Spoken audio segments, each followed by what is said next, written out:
We get our weekly groceries delivered through Instacart because once football season starts, game time is family time. I can get everything my family needs for the week, from reliable staples to specialty ingredients, all delivered right to my door in as fast as 1 hour. So I can stay on my game without missing a minute of the game. Visit instacart.com or download the app to get free delivery on your first 3 orders. Offer valid for a limited time. Minimum order $10. Additional terms apply. Instacart. Add life to cart. Okay, round 2. Name something that's not boring. A laundry? Ooh, a book club. Computer solitaire, huh? Ah, oh, sorry. We were looking for Chumba Casino. That's right. ChumbaCasino.com has over 100 casino-style games. Join today and play for free for your chance to redeem some serious prizes. ChumbaCasino.com. No purchase necessary. Void where prohibited by law. 18 plus. Terms and conditions apply. See website for details. The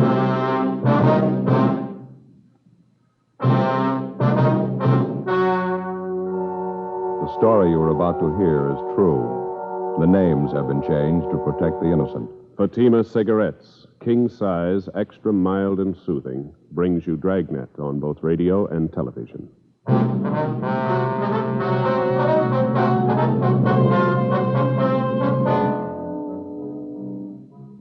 You're a detective sergeant. You're assigned a robbery detail. 2 armed bandits hold up a restaurant in your city. The owner is slugged, beaten viciously. One of the bandits is shot. The other makes good his escape. Your job? Get him. Friends, the name Fatima has always stood for quality. Fatimas are distinctive, with a truly different flavor and aroma. And in king-size Fatima, you get an extra mild and soothing smoke, plus the added protection of Fatima quality. Remember, in Fatima, the difference is quality. Because of its quality, its extra mildness, its better flavor and aroma, Fatima continues to grow in favor among king-size cigarette smokers everywhere. Switch to Fatima yourself today. Ask your dealer for Fatima in the bright, sunny yellow pack. King-size Fatima. The difference is quality.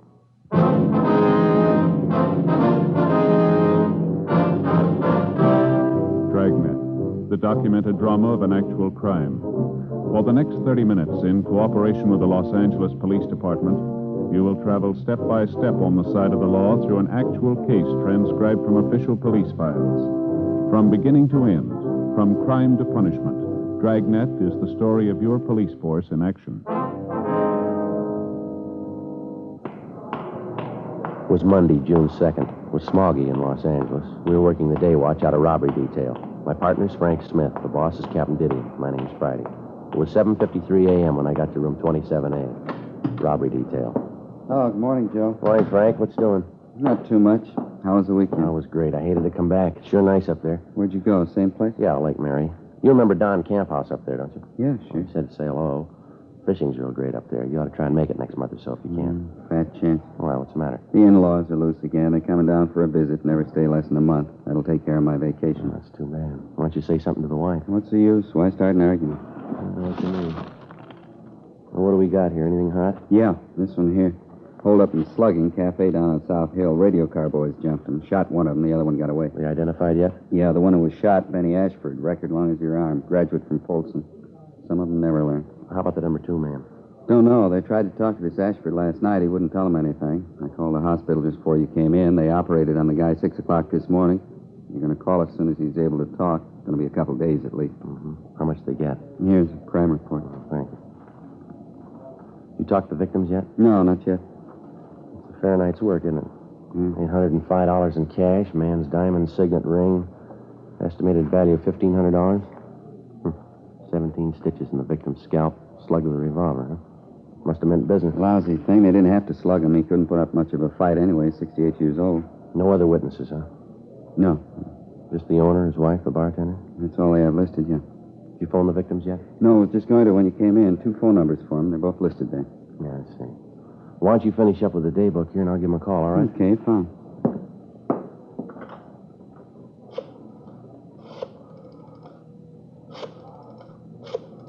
Here, you want a pencil? Oh, thanks. Hello, this is Friday, Los Angeles Police Department Central Robbery. Mr. and Mrs. Reiner there, please? Neither one of them, huh? Well, how about the bartender? Is he there? 6 o'clock. I see. No, that's all right. I got their home phone. Yeah, thank you very much. Nobody there. Try the other number? Yeah. Hello, is this a Reiner residence? Yeah, well, this is Friday LAPD Central Robbery, Los Angeles Police Department. Yes, ma'am. Yes, Ms. Reiner. Oh, I just called the restaurant trying to get a hold of you. How's Mr. Reiner this morning? I see. Mm-hmm. I wonder if it'd be possible if my partner and I could drop out and see you this morning. No, your case has been assigned to us. Yes, ma'am. Well, how about 10 o'clock? That'd be convenient for you? All right, fine. Yes, right away. Thank you very much. Bye.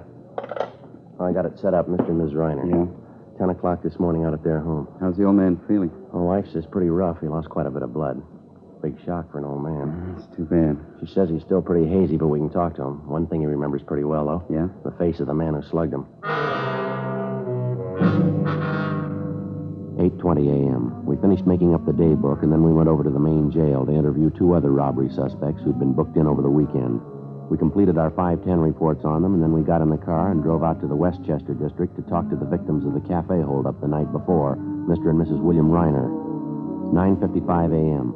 We arrived at the Reiner home, and a small, gray-haired woman answered the door and asked us in. She identified herself as Mrs. Reiner. Come right into the living room, officers, and make yourselves to home. Ma'am, Thank you. You go very ahead, much. sir. I hope you'll excuse the way the house looks. Everything's all upset. I haven't had a chance to do any picking up. It's perfectly all right, ma'am. We understand. I was up with my husband half the night. Head hurt him something terrible. It was almost 6 in the morning before he got to sleep.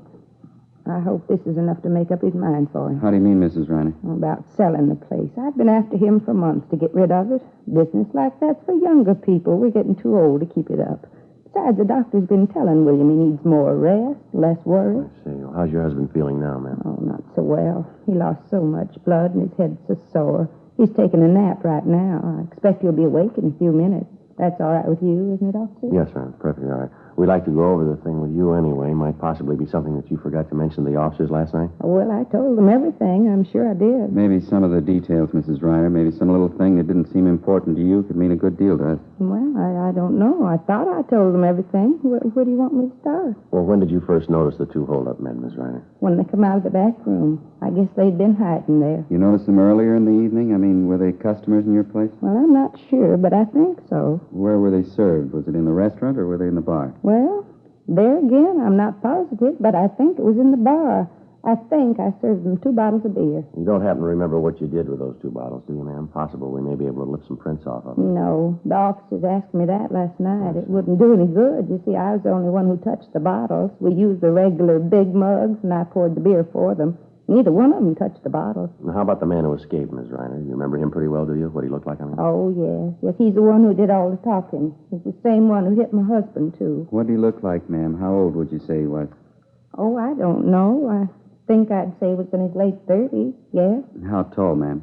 Well, my husband's 5'9", and I'd say the man was 2 inches taller than him. He's huskier, too. I'd guess about 175 or 80 pounds, a very strong-looking man. Do you remember what he was wearing, Miss Reiner? It was a tan sports coat, I think, and green slacks, light green, and a dark brown hat. Did you notice anything unusual about him? I beg your pardon? Anything outstanding about him? Anything that was different? Say a scar, a mole, tattoos, anything like that? No, not that I could notice. What was the first thing this man said to you and your husband, ma'am? Well, he said it to all 3 of us, me and my husband and the bartender. That's George O'Leary. He's been with us for years. He's a good bartender. He'd only stay sober. Yes, ma'am. What was the first thing the hold-up man said? Well, he's the same one that hit my husband, you know. He said in a real loud voice, he said, "This is a stick-up. Get your hands up high and keep them there." Well, what happened then, ma'am? We put our hands up for George. That's the bartender, you know. Scared him so bad he dropped a full bottle of bourbon. Bonded, too. Broke all over the floor. George isn't well. That's why he drinks. Well, what did the hold-up men do after they had you raise your hands? Well, that one that hit my husband, he told the other man to go behind the bar and get the money. It was all spread out on the bar. William and I was just checking the register when it happened. Let's see. Would you go on, please? Well, after they got the register money, they put it in our bank bags, and then they went through my purse and through my husband's wallet and through George's wallet, too. They took George's last $1.50. Got $805 in all. Cash, I guess you knew that. Yes, ma'am. What happened after that? Jenny, Jenny, where are you? Oh, will you excuse me, officers? My husband. Yes, ma'am. Go right ahead. I'll just see what he wants. I think he'll be able to talk to you now. All right, ma'am. Frank, do you remember to bring that mug book? Yes, it's out in the car. That's good. We can leave it here with the Reiners. Pick it up later tonight. Huh? Okay, you want me to get it now? No, let's wait and see how he is. Huh? Officers, would you like to come back here? Officers? Yes, ma'am, we're coming. Jenny, would you pull up chairs for the officers? Oh, why, surely. Officers, this is my husband, Will. How do you do, Hello. sir? There you are, Sergeant. Thank you very much. Thanks. You catch the other man yet? The one who hit me? No, sir, not yet. That's why we're out here. We know that you don't feel too well, Mr. Reiner. We'll try to keep it short. No, I sure don't. I guess Jen told you. My head's killing me. Poor girl. I kept her up most of the night, I guess. Sure, fine nurse, Jen. She didn't get any rest at all. Yes, sir. Well, she was just telling us about the holdup last night, sir, how it happened. I was telling them how they got the money, Will. I didn't explain about your ring, though. Do you want to tell them? It was the worst part of the whole thing.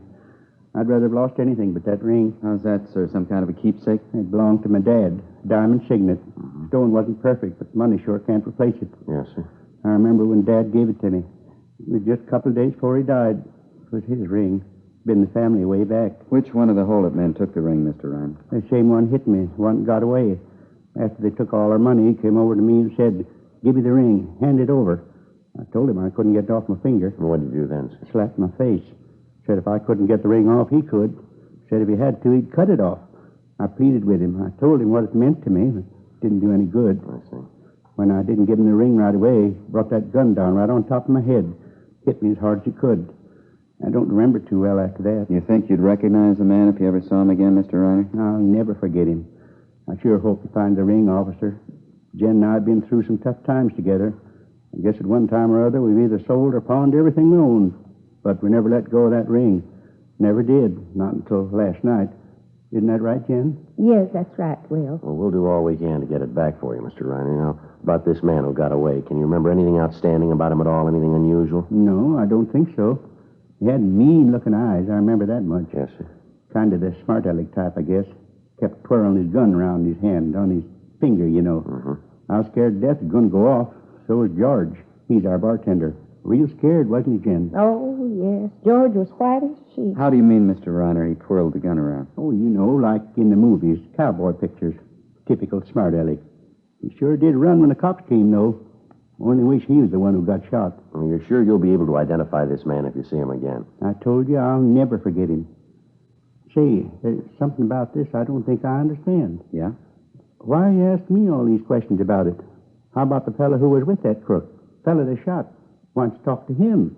He ought to be able to tell you who his partner is. Well, he had an emergency operation, sir, 6 o'clock this morning. His condition's still critical. Oh, I see. Just a matter of time then, huh?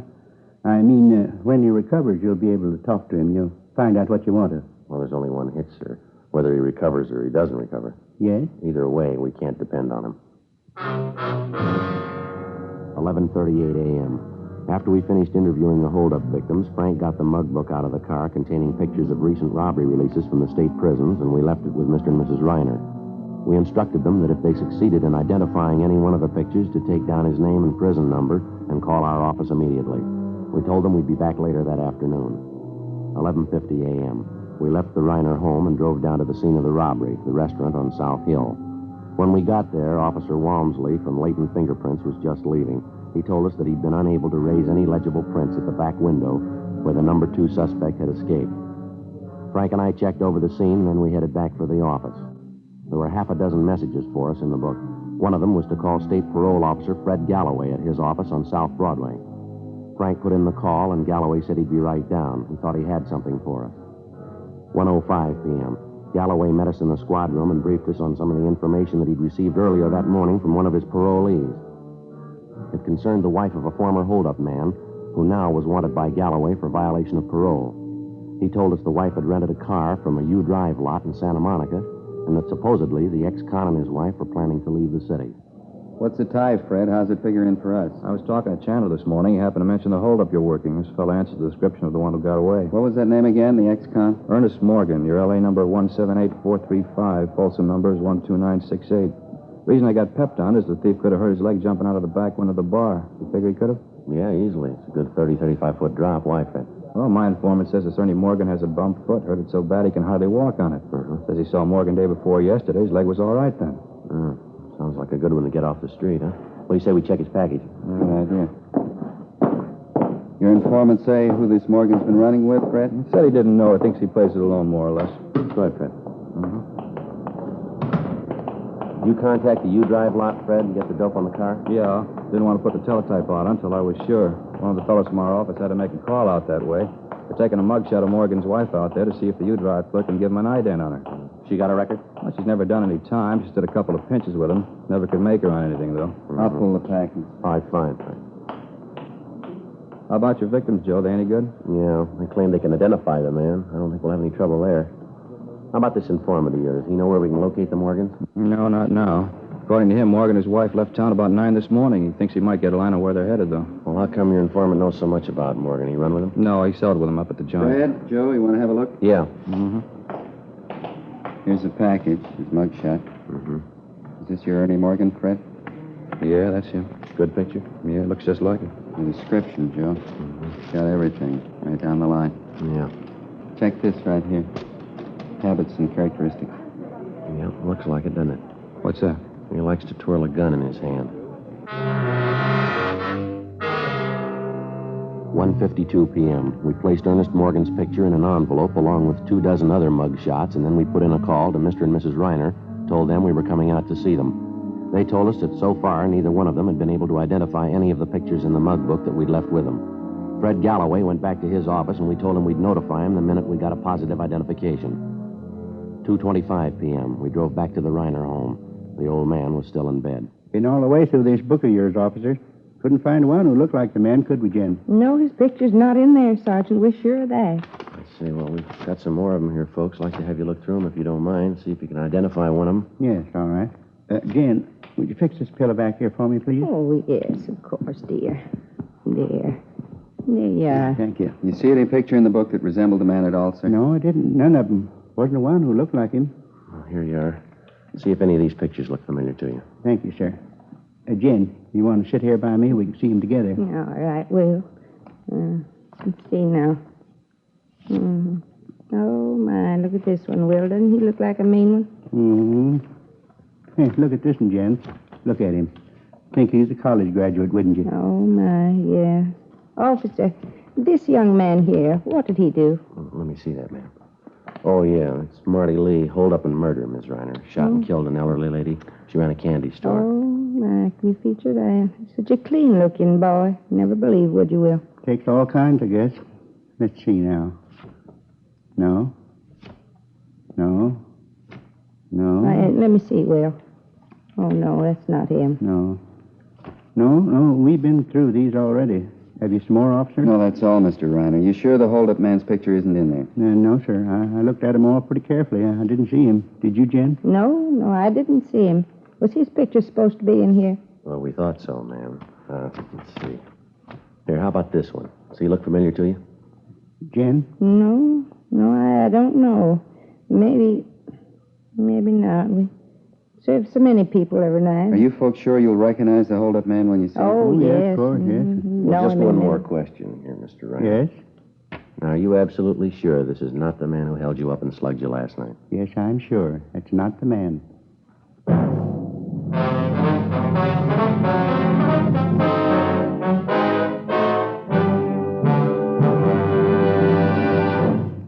You are listening to Dragnet, authentic stories of your police force in action. Because of Fatima quality, its extra mildness, its better flavor and aroma, more smokers coast to coast are switching to king-size Fatimas every day. Switch to king-size Fatimas yourself. You'll find they're distinctive, with a truly different flavor and aroma. You'll find Fatima gives you an extra mild and soothing smoke, plus the added protection of Fatima quality. Yes, that's why Fatima continues to grow in favor among king-size cigarette smokers everywhere. Remember, the name stands for quality. Insist on mild and soothing king-size cigarette with the added protection of Fatima quality.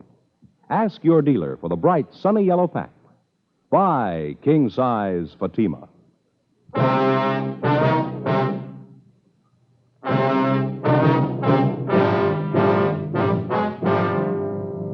Friday, June 2nd, 2:45 p.m. After the victims, Mr. and Mrs. Reiner, failed to identify Ernest Morgan as the robbery suspect, Frank and I got in the car and drove back to the office.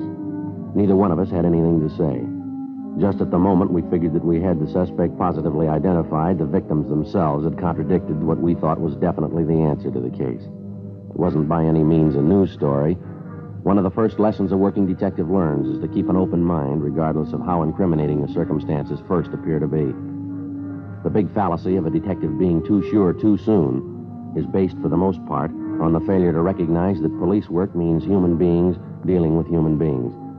So instead of going by the usual odds, the human margin for error is doubled. Frank and I didn't have too clear an idea of how or why it came about, but suddenly we found ourselves farther away from the solution of the case than before we started.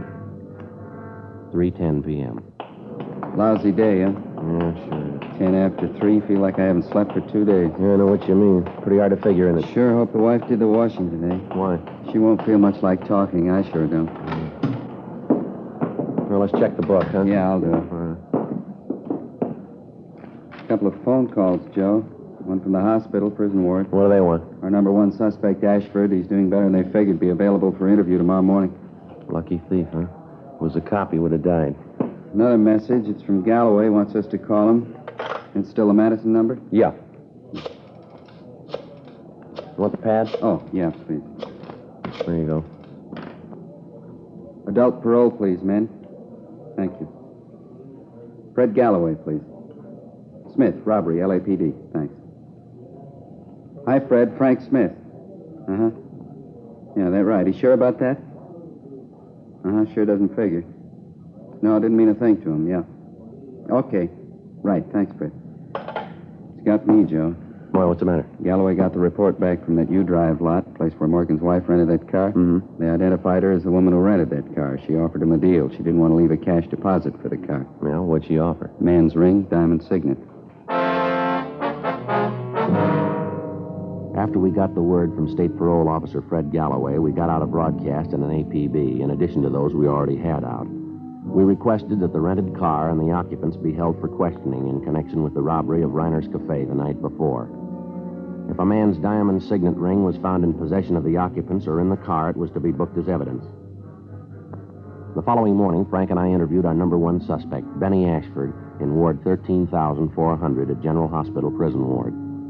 Because he had the idea his partner had run out on him and taken the money with him, that he'd let him down, Ashford was in a fairly cooperative mood. After talking with him for a little more than 20 minutes, he named Ernest Morgan and identified his mugshot as his companion in the robbery of Reiner's Cafe.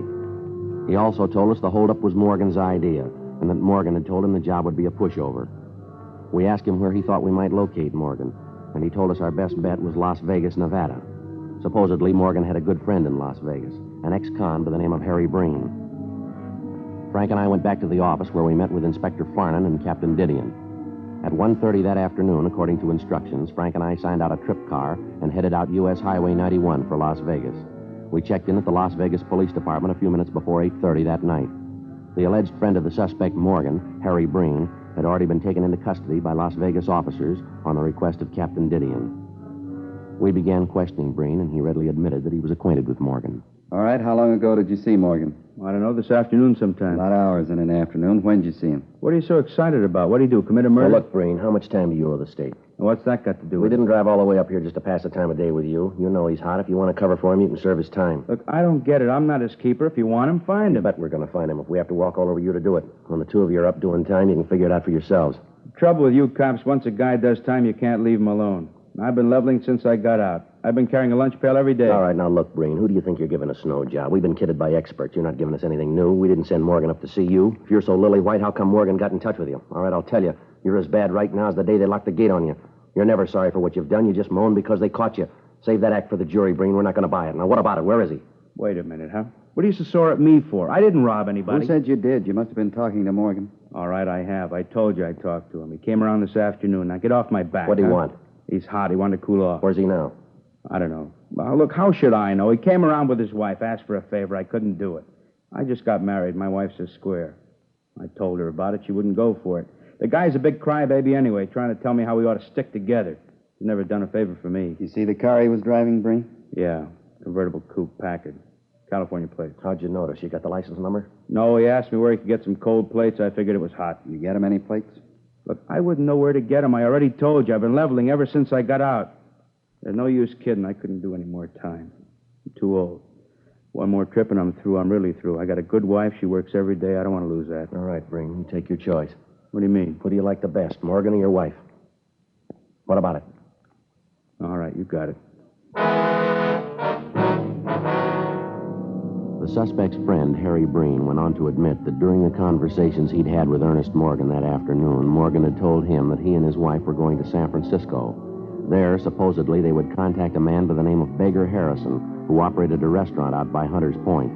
He said the Morgans had told him that they planned on driving at night only to lessen the chances of the police spotting their car. We immediately got in touch with Inspector George Haig of the San Francisco Police Department and notified him of the latest developments in the case. He told us he'd read our teletypes and said that he'd placed the restaurant operated by Beggar Harrison under immediate surveillance. We told him we'd leave early the next morning for San Francisco after we'd gotten a few hours' sleep. Before we turned in, we got off a teletype to Captain Didion, bringing him up to date on what had happened and what our plans were. The next morning at 6:30, Frank and I left Las Vegas for San Francisco. A few minutes after 7 o'clock that night, we checked in at the San Francisco Hall of Justice at Washington and Kearny Streets. Inspector Haig was waiting for us. He informed us Harrison's restaurant out at Hunter's Point was still being covered, but so far, Morgan and his wife had failed to put in an appearance. Along with Inspector Haig, Frank and I drove out to the restaurant and joined the detail that had the place under surveillance. 9:05 p.m., no sign of the suspects. 10 p.m., 10:30, 11 o'clock, midnight, still no sign. We waited. How about this fog, huh? Sure wish I brought my top coat. I'm freezing. Yeah, if they don't show pretty soon, we're going to have to pull in closer. I can hardly see the door to the restaurant over there. Smell that hot coffee. Sure could use a cup right now. Look at that fog out there, Frank. Can't tell where the bay leaves off and the fog begins. Wait a minute, Joe. Yeah? Car pulling up. Convertible? Yeah. Packard. Wait till they get in the light. We can see him better. A man getting out, heading for the restaurant. Yeah, it looks like him. Come on. Yeah. Somebody else in the car. It's a woman. Haig's got it covered. George is with him. All right, let's hustle it. Come on. Passing under the light. It's him, Joe. Yeah. All right, hold it. Right where you are, police officers. What's the matter? What do you want? All right, hands up in front of you. Get them up high. All right, I got him up. What's it all about? What's the trouble? Frank, you want to shake him? Yeah. Come on, keep those hands up and stand still. I'm standing still. Is this a shakedown or what? I haven't done anything. Nothing doing, Joe. Clean. His hands aren't. Your right hand, mister. Let's have a look at it. All right. Still don't get this. There, what about it? That ring on your finger. Where'd you get that? It's mine. Why? I had it a long time. Diamond Signet, a little big for you, isn't it? Doesn't quite fit. What are you getting at? What's my ring got to do with it? Where'd you get it? Crap game. I won it in a crap game. It's down in Las Vegas. I won a gambling. Is that right? Yeah, a bunch of guys up in a hotel room shooting a little crap. Just a gamble I won. You sure of that, are you? Of course I'm sure. Just a crap game. I took a gamble I won. No, you're half right, mister. Yeah? You gambled, but you didn't win.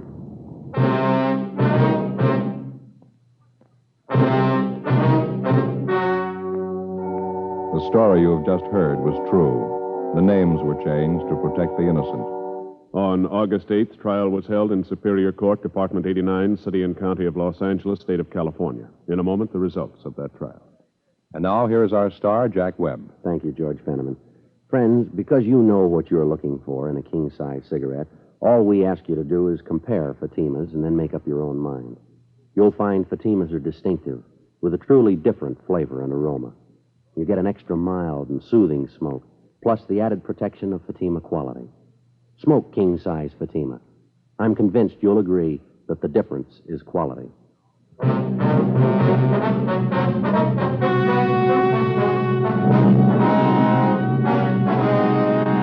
Ernest Harold Morgan was tried and convicted of robbery in the first degree, along with his accomplice, Benjamin Ashford. Ernest Morgan's wife was tried for conspiracy to commit robbery and found not guilty. Robbery in the first degree is punishable by imprisonment in the state penitentiary from 5 years to life. Ladies and gentlemen, when you buy defense bonds, you help build your own future security. You also become a partner with Uncle Sam in building America's security. Buy your bond today.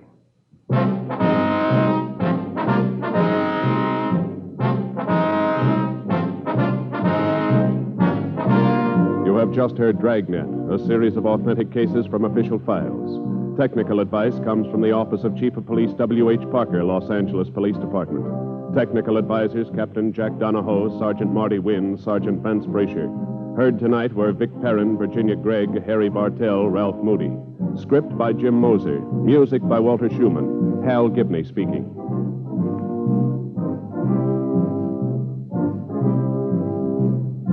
King Size Fatima has brought you Dragnet, transcribed from Los Angeles.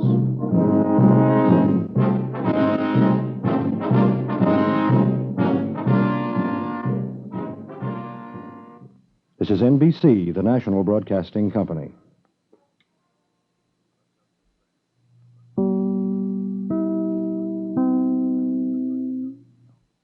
Hello, it is Ryan, and we could all use an extra bright spot in our day, couldn't we? Just to make up for things like sitting in traffic, doing the dishes, counting your steps, all the mundane stuff. That is why I'm such a big fan of Chumba Casino. Chumba Casino has all your favorite social casino-style games that you can play for free anytime, anywhere with daily bonuses. That should brighten your day a little. Actually, a lot. So sign up now at ChumbaCasino.com. That's ChumbaCasino.com. No purchase necessary. VGW Group. Void where prohibited by law. See terms and conditions. 18+. During the Jeep Wrap Up the Year event, get up to 15% below MSRP on select 2023 Jeep brand vehicles. 10% or 15% below MSRP, depending on model. 10% below MSRP eligible vehicles include Gladiator Overland. Compass excludes Sport. Grand Cherokee excludes 4xE. Laredo. Grand Cherokee L excludes Laredo. 15% below MSRP eligible vehicles include Gladiator Sport, Compass Latitude, and Renegade. Not compatible with lease offers except Gladiator or with any other consumer incentive offers. Residency restrictions apply. Take delivery from dealer stock by 1/2. Jeep is a registered trademark.